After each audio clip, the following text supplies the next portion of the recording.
Today's show is sponsored by the Electric Vehicle Association. Join up to support the electrification of transport and get the help you need to finance your own EV or clean energy future. And by this year's Electric Vehicle Raffle for the Planet from CCAN Action Fund. Buy your ticket today to support CCAN Action Fund's mission to fight for a cleaner air and a healthier environment, and get 3 chances to win a brand new EV with every ticket. And by Energy Sage. Visit the link in the description to find local verified solar experts, community projects, and heat pump specialists in your area. Welcome back to another episode of TEN, Transport Evolved News. Thanks for joining me. Nissan officially unveiled its all-new LEAF this week, and while it's now more of a crossover than a hatchback, its exterior footprint remains largely unchanged, even if it's a little taller now. To the specs, the entry-level model will get a front-wheel drive 130kW motor and 52kWh battery pack, while the higher trim, longer-range variants come with a 160kW front-wheel drivetrain and 75kWh battery. The longest-legged variant, the S Plus, gets up to 303 miles or 487 kilometers per charge. All models get 7.2kW AC charging, and depending on the market, either Toremo, CCS, or for North America, J1772 and NACS side by side. V2G is standard, as is ProPilot, but the exterior lighting patterns front and rear do depend on the model you buy, as does what you'll see inside the Leaf's still minimalist, but more mainstream interior. Pricing to follow. New sales data from May shows that while the mass media might have you believe EVs aren't selling, that's as far from the truth as you can get, at least everywhere except the United States of America. EV sales figures surged last month, hitting 1.6 million vehicles sold and 7.2 million EVs sold year to date. That, says research firm Row Motion, is a 28% year-over-year increase. And that's led Bloomberg New Energy Finance to predict EV sales will set new records this year, everywhere except the US. There it predicts a massive decline in EV sales as the current administration removes all incentives and plans to penalise people going electric instead. Tying in with both reports comes news of a warning from Blue Green Alliance in a new EV industry report in which it says that the White House's anti-green actions could lead to 2 million job losses across the EV and renewable energy sectors. That number of job cuts could lead to major economic troubles. But it's not all doom and gloom. This week, Ford expressed strong confidence in its new low-cost EV platform. Last year, it flew a Xiaomi SU7 to Detroit for engineers to study, and CEO Jim Farley drove it daily. He later praised the Chinese EV and admitted he didn't want to return it. Soon after, he confirmed Ford was developing a cost-focused EV platform at a secret skunkworks facility, a shift from the large electric SUVs and trucks common among Western automakers. And according to a note to investors from Bernstein analyst Daniel Roeska, that effort has yielded a platform that Ford executive Lisa Drake believes can match the cost structure of leading Chinese EV makers. After a candid dinner with Drake, he reported that Ford aims to compete on battery pricing, system cost and electronics. The platform will support 8 body styles, with the first expected to be an all-electric pickup about the size of a Ford Ranger. Watch this space.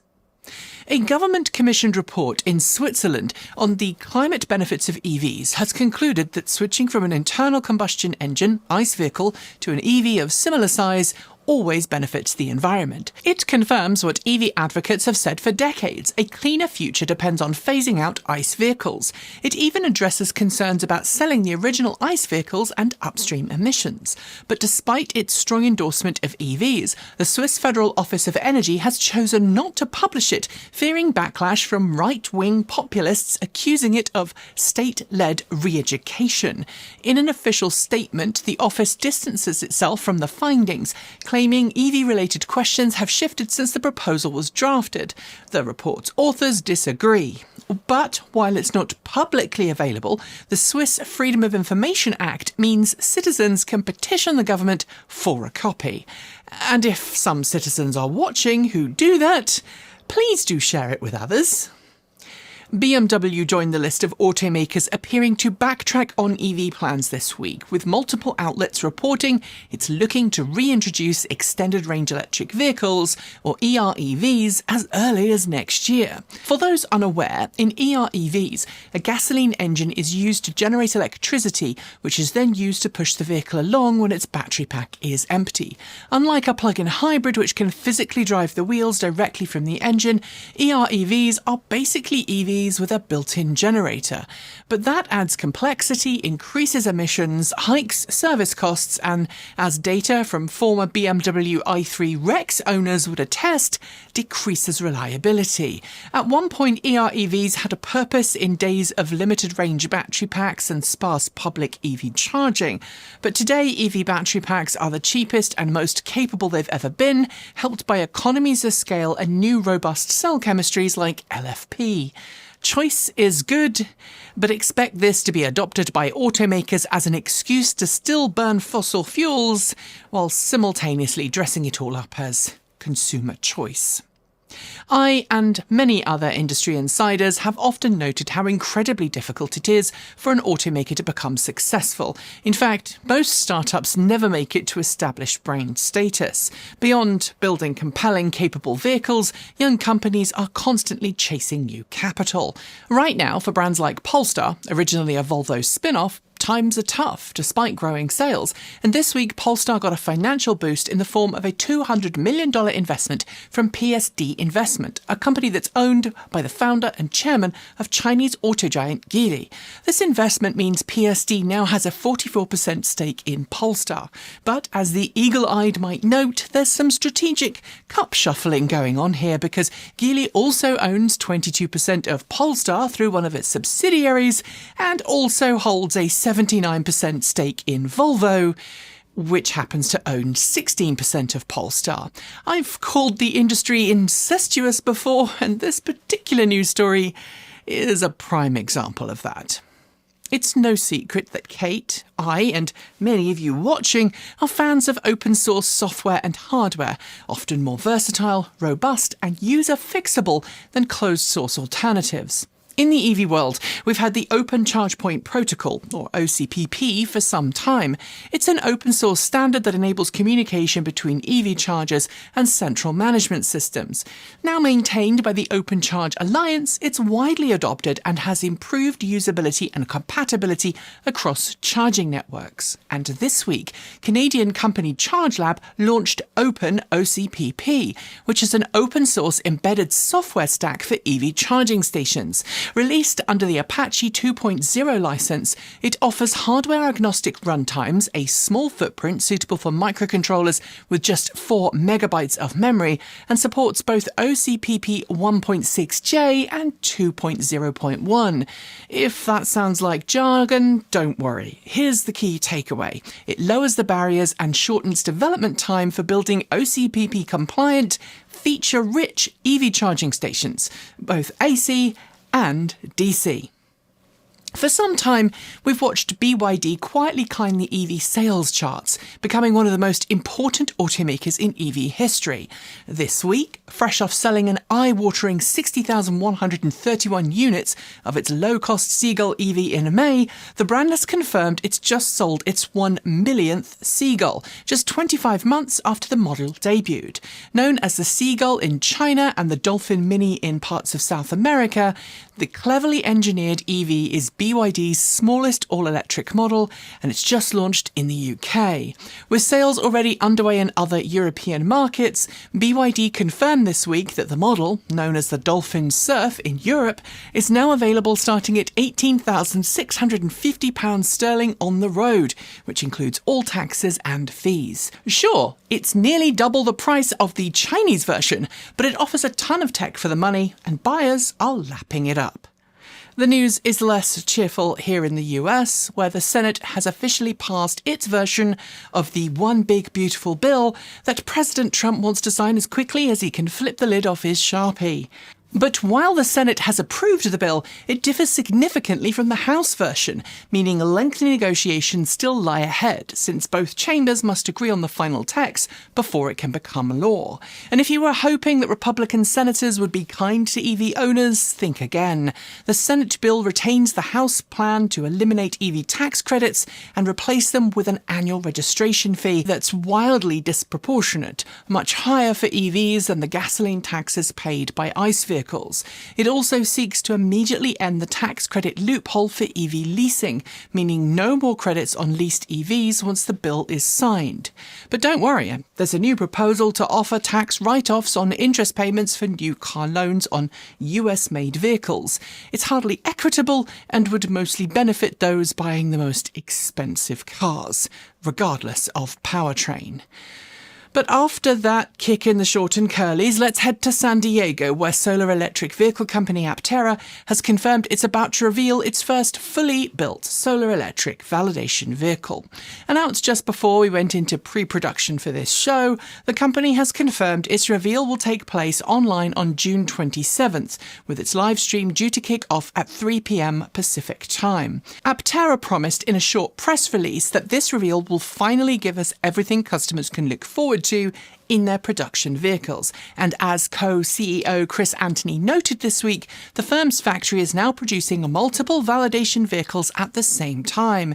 Given that the reveal is due to take place very late on the day we usually edit and publish this video, I cannot promise for sure we'll be able to cover it in next week's show, but we will do our absolute best. I also want to note that we have already been invited down to have a little look for ourselves in the near future, but to be able to get there as a team, we are going to need your support to help fund the drive down, so stick around until the end of the show to find out how you can help make that happen. Our short shorts are coming in a moment, but first a quick ad from our friends at CCAN Action Fund. And believe me, this is one you won't want to skip because it's offering you the chance to drive off in a brand new EV while supporting an amazing non-profit that's working for a cleaner environment.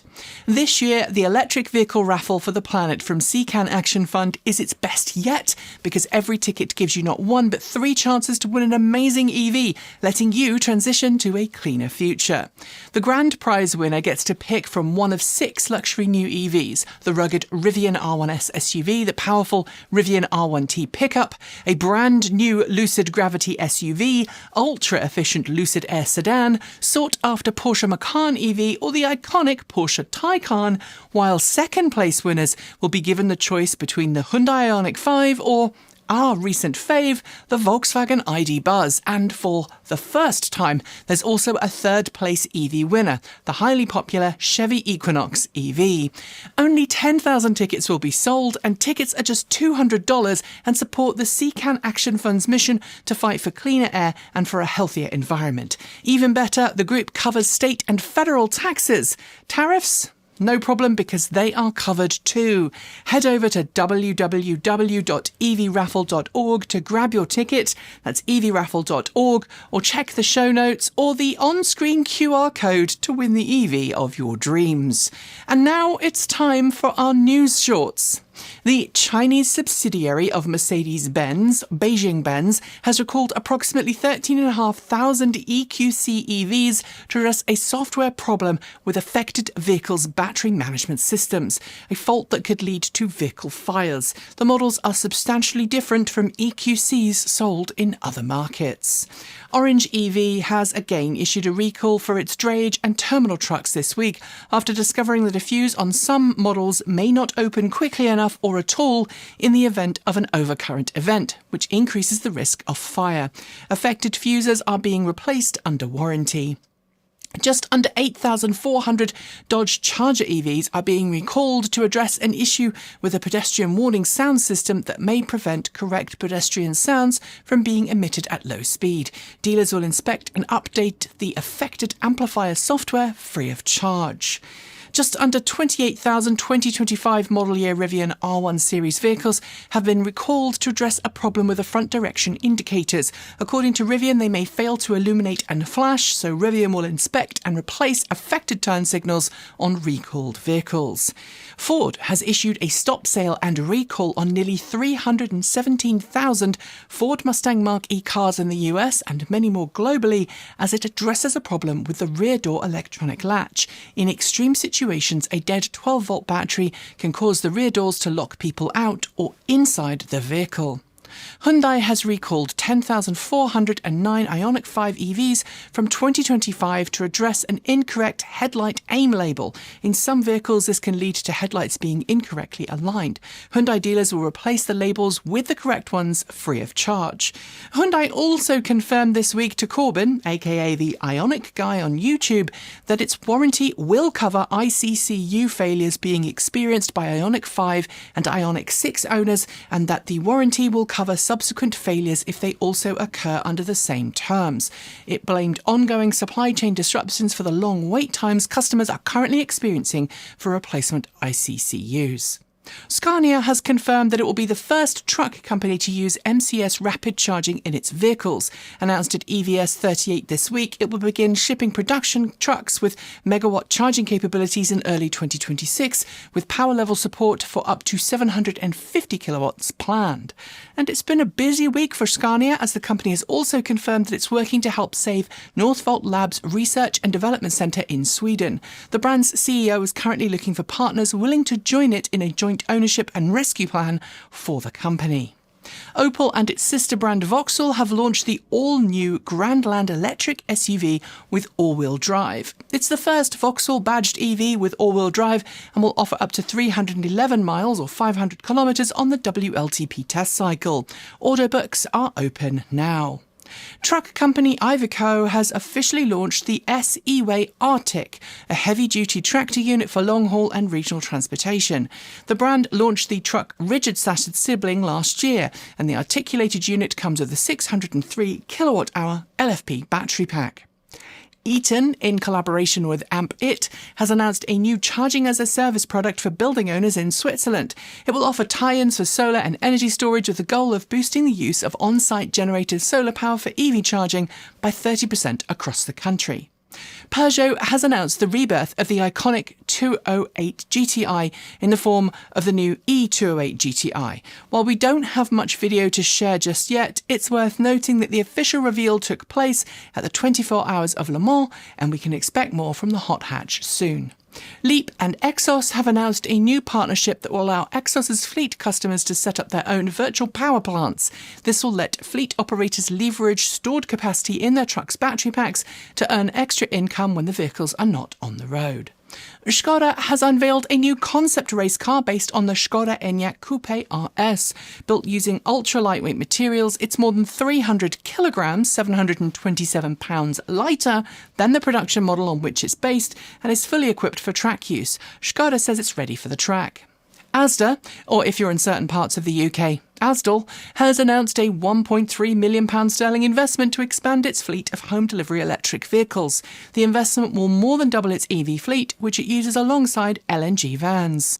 The UK government has announced that local authorities across the country will work with charging station operators to expand the number of EV chargers available to the public. In total, more than 100,000 new charging stations will be added across the UK. 3 plug-and-charge network operators, Hubject, Gireve and Irdeto, have announced a new interoperability partnership that will allow customers to roam between the various networks. It will eliminate the need for RFID tags and troublesome multiple membership accounts.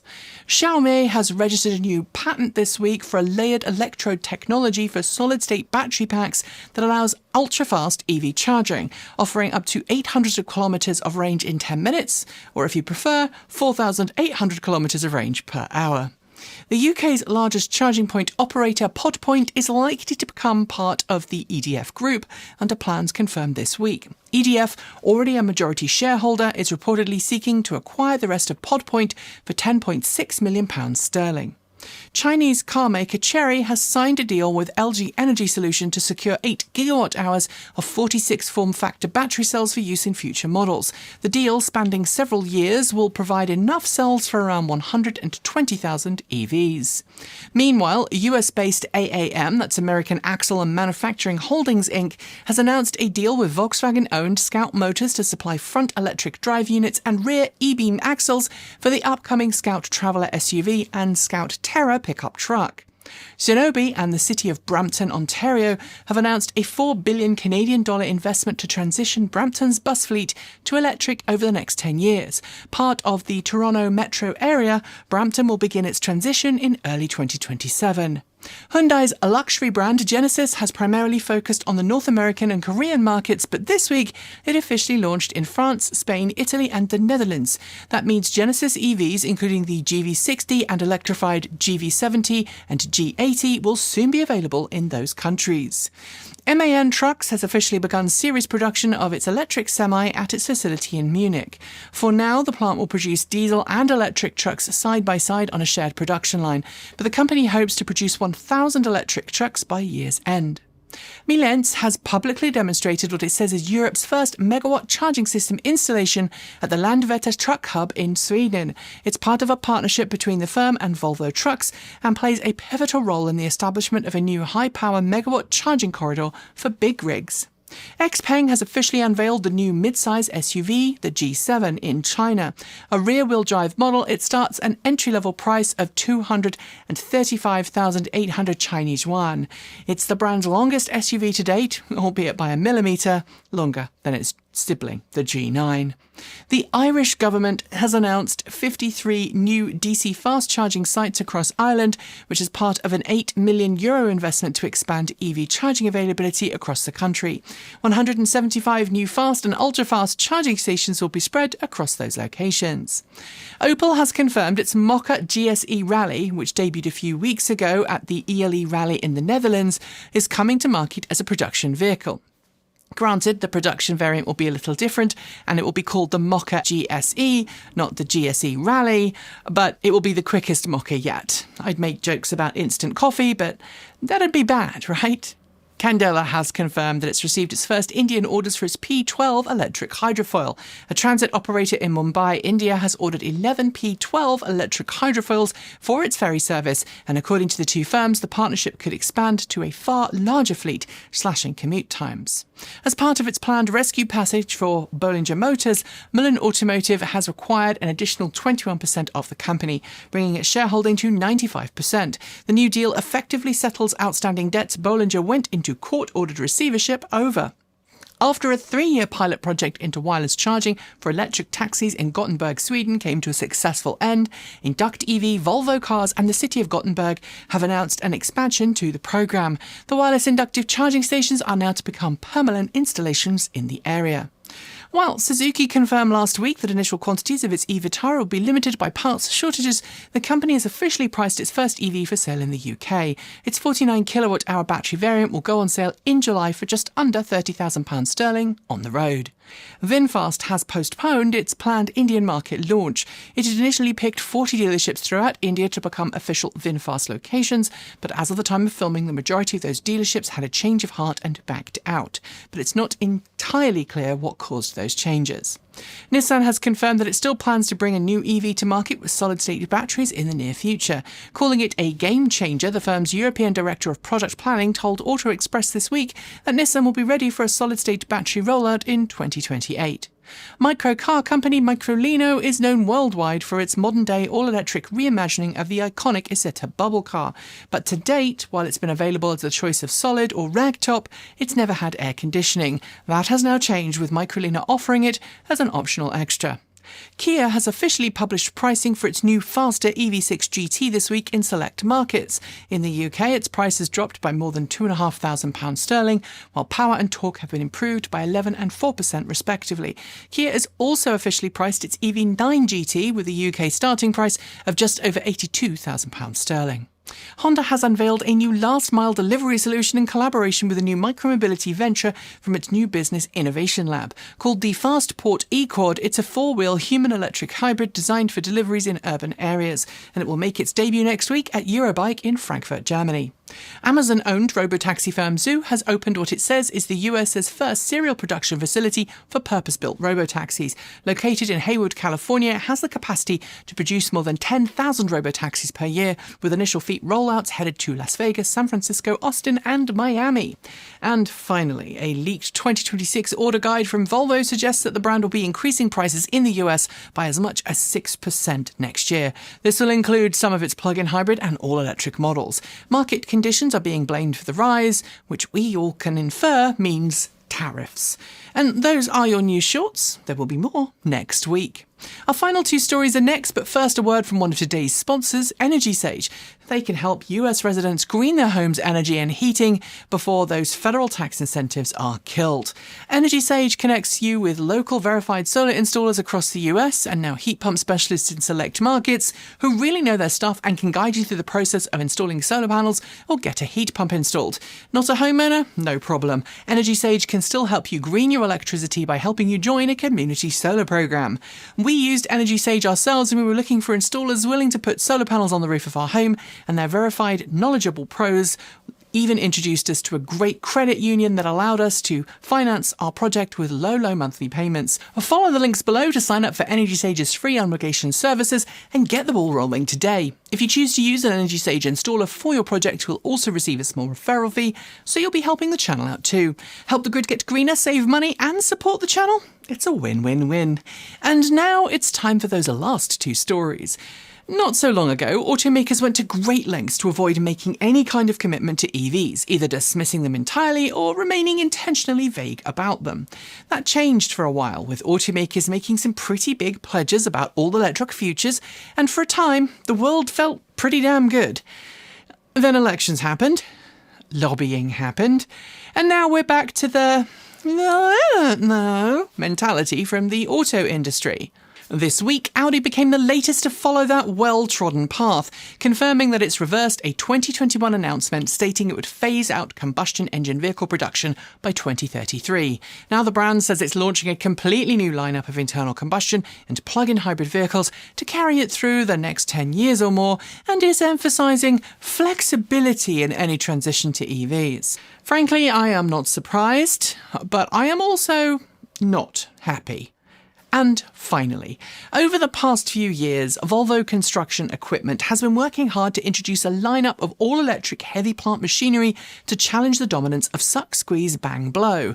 Already, sites that have switched are reporting fewer noise complaints, especially in large cities, less disruption, and better air quality for workers. This week, Volvo Construction Equipment scored another point against internal combustion engine vehicles when a full-size L120 electric, capable of lifting 6 metric tons, was lowered into a subway in the centre of Munich. Its task? To dig a new connecting tunnel beneath the historic city.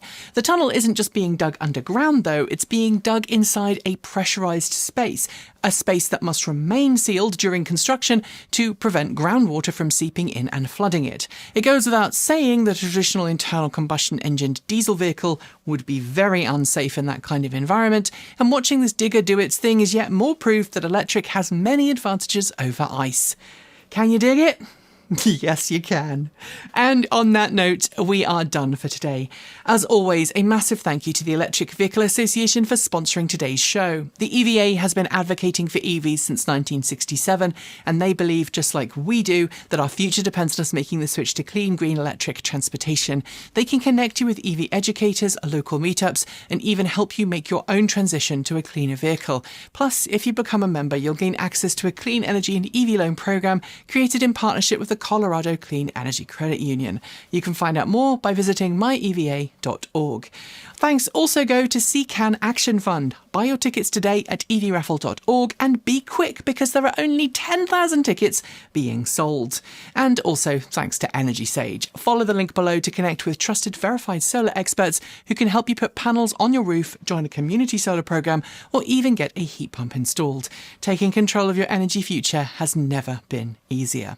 If you'd like like to support this channel, you can do that from just $1.50 a month on Patreon, and if you can, we would all really appreciate it. YouTube's policies have made it harder for creators like us to make a living, and while YouTube is now running 8 to 10 ads per video, the money we get per episode is a fraction of what it was just a few years ago. That and the news this week that YouTube is now hiding content from LGBTQIA creators on the platform and not moderating hate speech against us. We are all sick and tired and fudging exhausted of having to work 10 times harder for the same output as other creators. So seriously, anything you can send our way would really help. My team hasn't had a pay rise in 2 years, and I haven't paid myself either.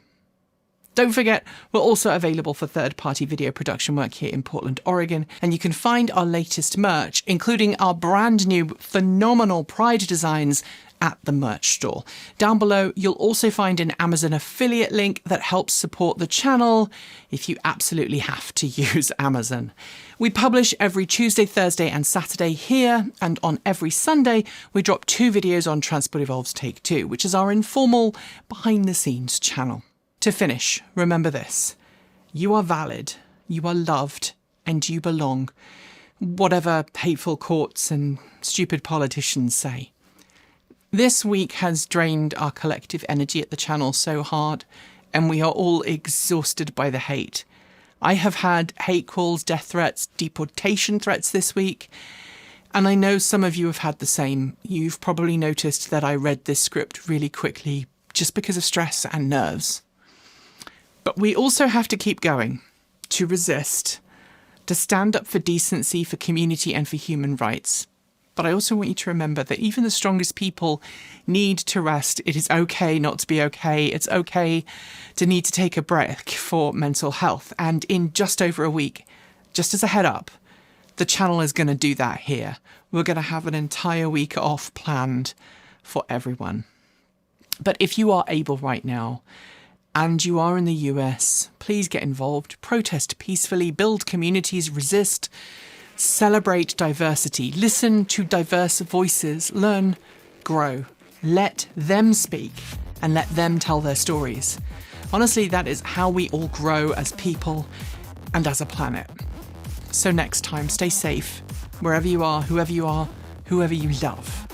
Be an ally, be kind, be that positive change you want to see in the world. And please, for everyone's future, don't let hate or ignorance win. As always, keep evolving.